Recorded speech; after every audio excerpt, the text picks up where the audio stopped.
السلام علیکم dear viewers, خوابوں کی تعبیر کے آپ کے فیورٹ چینل ڈریم انفو سے میں ہوں شبیر احمد۔ ہمارا آج کا ٹاپک ہے خواب میں حجر اسود دیکھنا۔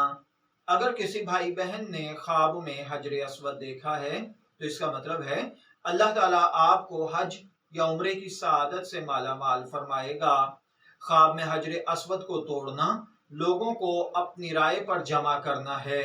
اگر کوئی خواب میں دیکھے کہ حجر اسود کو گم کر دیا تھا اور اب اس کو تلاش کر رہا ہے اور پھر دیکھے کہ وہ اپنی جگہ پر رکھا ہوا مل گیا ہے تو اس کا مطلب ہے کہ خواب دیکھنے والا دوسروں کو گمراہ سمجھتا ہے، خود کو ہدایت پر سمجھتا ہے، اور بعض اوقات یہ خواب ایسے علم کی تعبیر بھی ہے جو منفرد ہو اور دوسروں سے طلب کو چھپانے والا ہو۔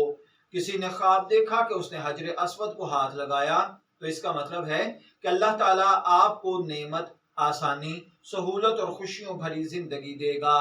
اگر کوئی دیکھے اس نے صرف اپنے لیے حجر اسود کو اکھاڑ دیا ہے تو اس کا مطلب ہے کہ خواب دیکھنے والا مسلمانوں میں صرف اکیلا ہی کسی ایسی بدعت میں مبتلا ہوگا جو کوئی دوسرا اس پر عمل نہیں کرتا ہوگا۔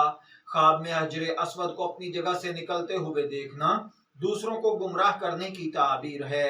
خواب میں حجر اسود سے مصافحہ کرنا حج کرنے کی طرف اشارہ ہے، اور خواب میں استلام کرنا بھی آپ کے لیے حج اور عمرے کی تعبیر ہے۔